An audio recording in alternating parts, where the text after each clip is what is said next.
Hello everyone and welcome back to another Rise of Civilization video. Like usual, this is Reg and Ronnie and I'm presenting to you Rise of Civilization.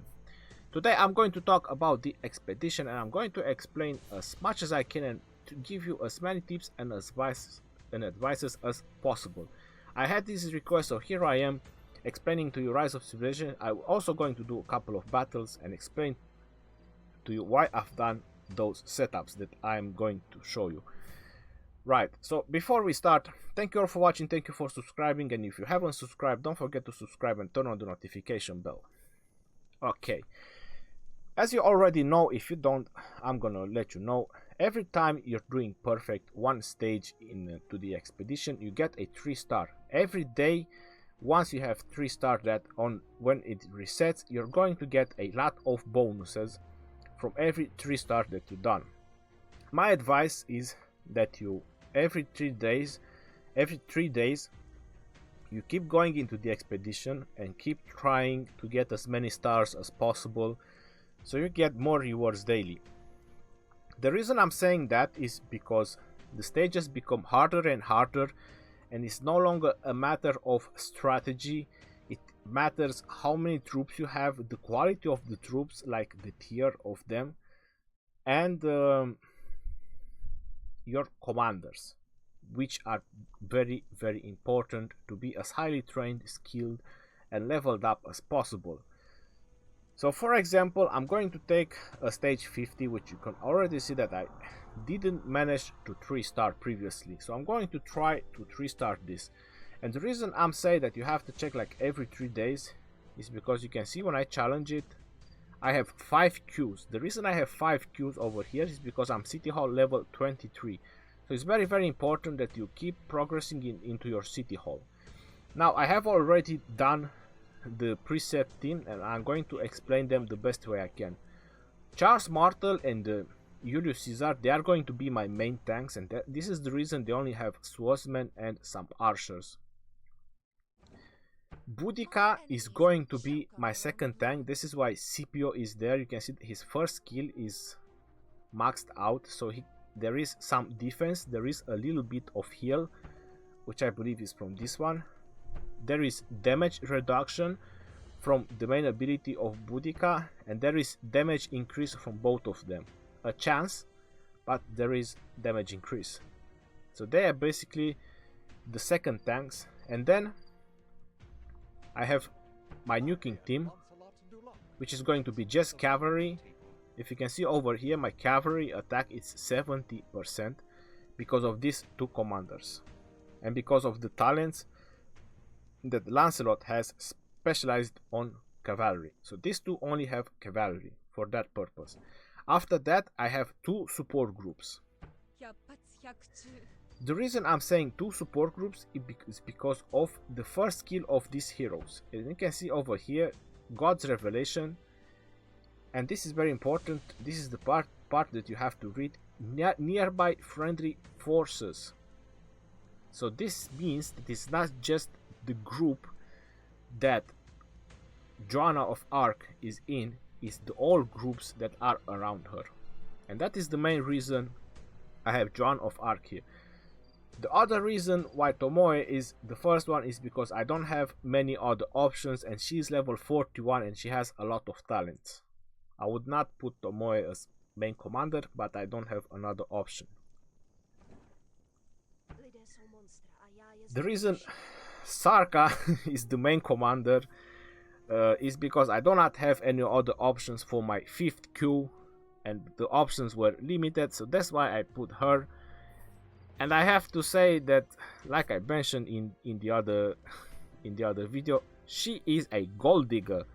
When it comes to war, she is not really that great about it, but when it comes to gold digging, she is awesome. She is literally awesome. Now, the main reason why I have this group is because of Cleopatra. Her main skill is only level 1 and that's what I'm interested in, only the main skill. But if the main skill is level 5, then it's going to be awesome.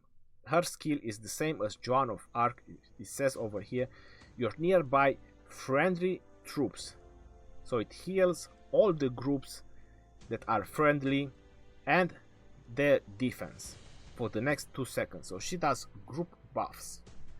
So that's why I have these main two commanders in some of these groups. So this is one of the tip or one of the advice that I can give you about these two commanders when you get to 5 Qs. So I'm gonna start this one. Let's see if I can perfect this one. So obviously I'm gonna go with Charles Martel, which is the main. Then obviously I'm gonna go with Boudica, which is the second. I'm gonna go with the nuker. I'm gonna send in the nuker. Then I'm going to send the troops for buffing. And hopefully we can get this done. We can get this to 3-star. Yi Seong-ji, you can see the amount of AoE damage that it does. You can see how fast he's filling up his rage bar. And Sun Tzu does as well AoE damage. But he's taking a tremendous amount of damage as well. So I believe that this setup is pretty much working in my favor. So I'm not sure if you're noticing, but when Cleo, I did not actually position her the best way I can, but you can see that when Joan of Arc was using her ability, she is doing AoE, same as Cleopatra. So this is the reason these two commanders, they are great for this particular stack, for this particular task, I wanted to say. So I got this one perfect, a 3-star. Now let's see if I can perfect a harder one. Let's see what kind of troops are in this one. So there are 260,000 cavalry. We have Minamoto and Cao Cao. So let's see if we can manage to do this one. And I'm gonna stand the troops a little bit different. I'm still going to send him first.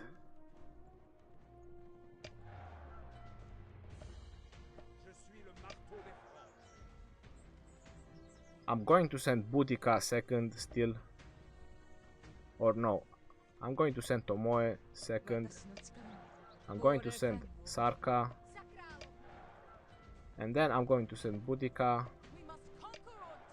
And then the cavalry.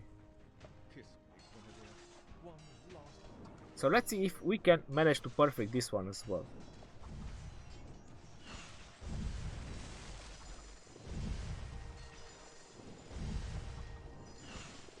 So 5 times surrounded, you can see that they get a tremendous amount of damage. I'm reducing damage with Boudica. I have the AoE heal, I have the AoE buff.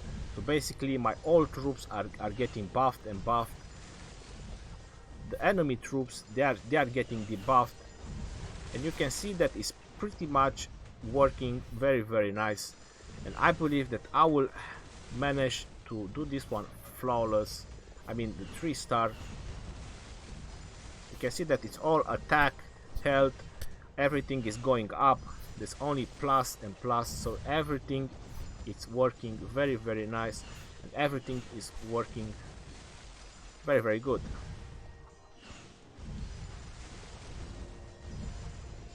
So this is some setups that you can make for this particular, for some of the expeditions. You see the arrangement of the commanders does help a bit, and it does make a bit of a difference. So there you go, 60,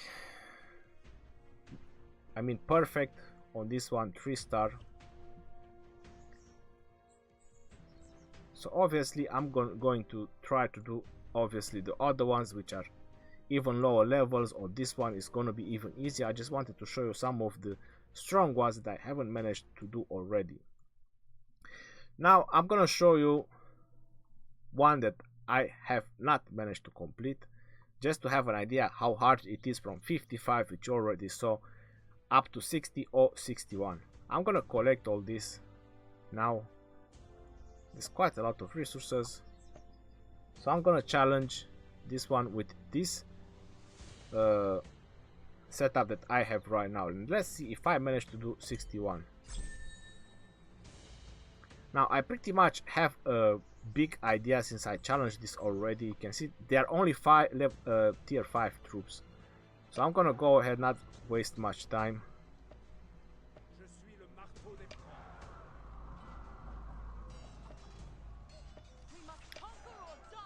I have to attack him with my cavalry.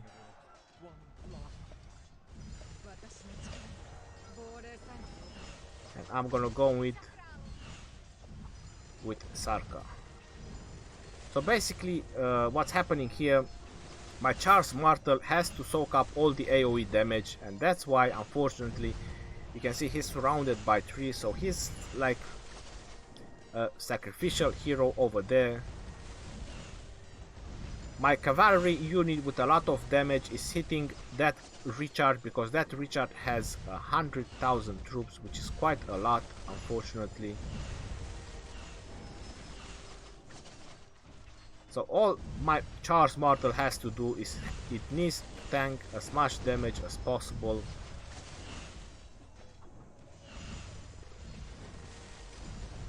Until that recharge is going to die.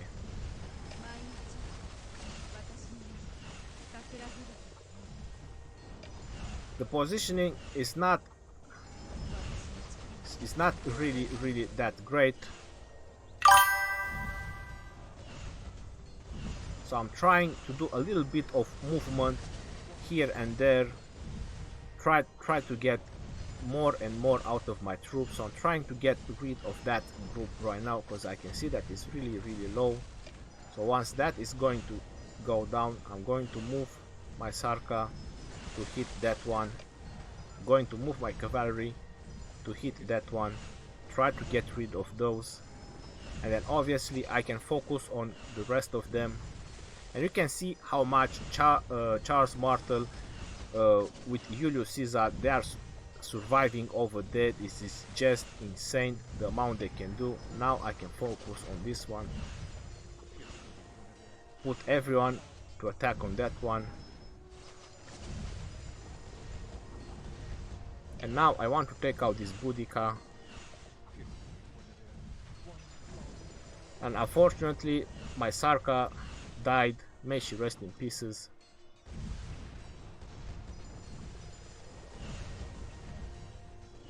I don't know who is hitting who right now, but I just want to take out that Boudica right now. After that I'll focus on the last recharge, and that's where the problem gets.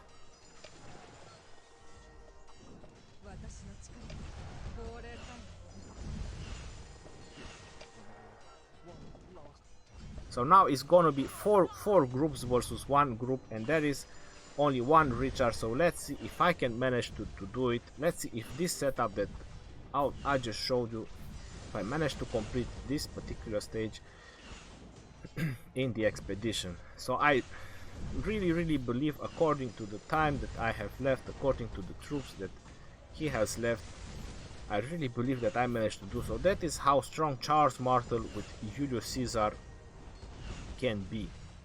You can saw that they survived there, they took the damage like pros, and there you go. I managed to do 61. Was that 61? And that brings me into rank 10 on the leaderboard on the expedition. This is 62, which I believe is a little bit stronger. There is a huge amount of cavalry, and I'm not sure that I really want to start it on this video. I'm going to leave the video like this as it is. It's only 15 minutes, so I hope I give you plenty of tips and advices. Until next time, this is Legend Ronnie, and this is what I can give about the expedition. See you later, alligator.